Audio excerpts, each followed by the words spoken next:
Shalom, shalom, soyez bénis en ce jour, que la grâce, la paix de Dieu soit multipliée dans vos vies. Bienvenue à Vie Glorieuse. Nous sommes encore à notre moment des besties et le thème que nous sommes en train de débattre dans ce mois, comment entretenir les meilleurs rapports avec nos amis mariés.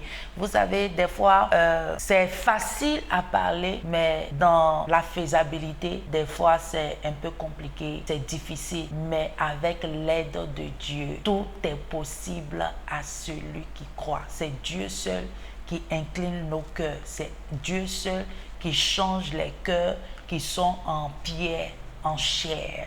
Donc, en ce jour, nos sous-thèmes, c'est que nous ne devons pas être des amis envieux. Parce que quand tu es envieux, tu es jalouse, tu es hypocrite de ton ami qui vient de se marier ou bien qui est en train de se marier. Tu es là et puis tu dis non, que c'est la même là, qu'est-ce qu'on lui trouve? Et elle a quoi de plus que moi? Mais pourtant, tu es son ami. Et tu es là, tu parles en toi-même. Ça, c'est être envieux, être jalouse, être hypocrite. Ou bien toi, tu te dis que peut-être ton âge est avancé. Mais dans 1 Jean 4, le verset 7, la Bible déclare: bien-aimés, aimons-nous les uns les autres, car l'amour est de Dieu. Et quiconque aime est né de Dieu et connaît Dieu. Si j'aime mon ami qui est marié ou bien qui est en train de se marier, c'est que j'aime Dieu. Et même dans le verset 12, la Bible dit: personne ne vit jamais Dieu si nous nous aimons l'un et l'autre. Dieu demeure en nous et son amour est consommé en nous. Donc même Dieu que tu ne vois pas, si tu aimes ton prochain, la Bible dit quoi? Que aime ton prochain comme toi-même. Donc si je m'aime, c'est que je serai heureuse que mon ami se marie. Je serai heureuse de son bonheur. Je serai heureuse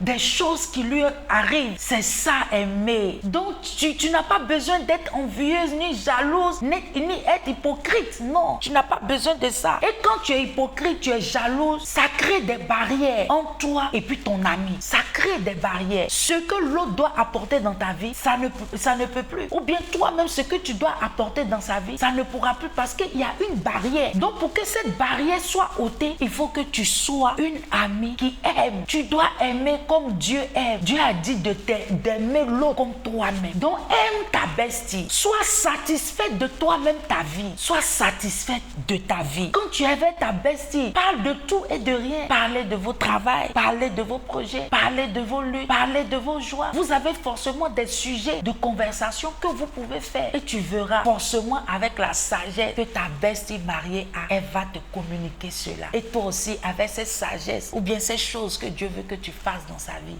cela va se passer. Et je prie pour toi en ce jour, au nom de Jésus-Christ, que l'Éternel te donne la grâce d'être une amie qui n'est pas envieuse, qui n'est pas hypocrite, qui n'est pas jalouse du bonheur de son ami, au nom de Jésus-Christ. Et que cette semence qui est en toi, que l'Éternel déracine cela, au nom de Jésus-Christ. Et si tu es là en ce jour, tu ne connais pas le Seigneur en tant que ton Seigneur sauveur personnel, j'aimerais te dire de choisir la bonne part. La bonne part, c'est Jésus-Christ de Nazareth, celui-là même qui a créé le ciel pour toi, celui-là même qui veut ton bien. Et si tu es prêt en ce jour, tu vas répéter après moi. Tu vas dire: Seigneur Jésus, je viens à toi tel que je suis. Je sais que je suis un pécheur. Pardonne-moi et délivre-moi. Pour être une bonne amie, je ne dois pas être envieux. Sois béni en ce jour.